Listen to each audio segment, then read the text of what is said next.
Merabatou, bonjour. Pour cette recette de gouche-gouche, nous allons avoir besoin de la farine de riz, du sucre, des épices, noix de muscade, cannelle, extrait de vanille, du lait de coco, de l'huile et de l'eau et un verre doseur. Pour le caramel, donc, il nous faudra en faire 2 dans 200 g de sucre avec 10 centilitres d'eau. Pendant que le caramel se fabrique, à côté, dans une grande casserole, je commence à préchauffer le coco et je verse le caramel à feu doux. Il faut faire très attention car le mélange a tendance à bouillir.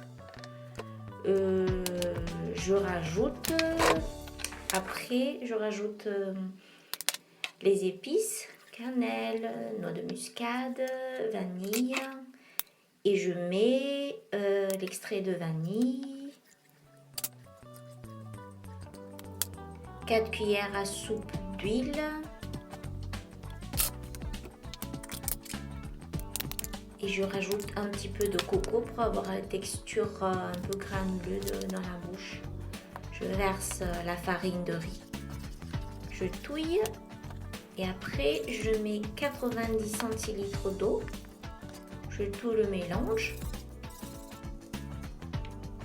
je beurre le moule,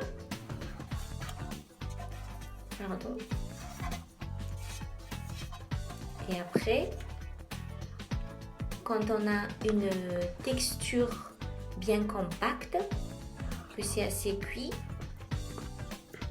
on arrête le feu et on met la pâte dans la moule. Et à côté, on peut déjà commencer à faire le deuxième caramel.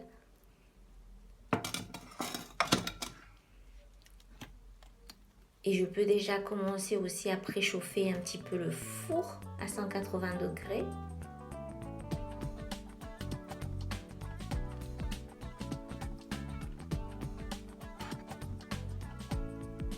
Je verse le deuxième caramel sur la pâte et j'ai rajouté un petit peu de beurre pour avoir un peu plus de jus à la fin.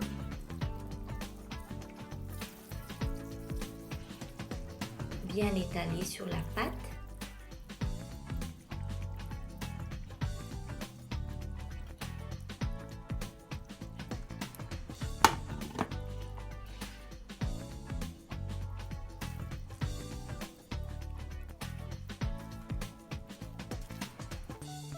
À enfourner donc pendant 30 minutes à 180 degrés.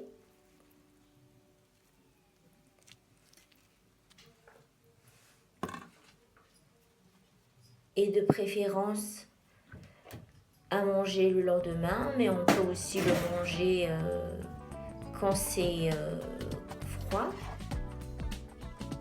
en goûter ou en petit déjeuner. Et voilà. Bon appétit!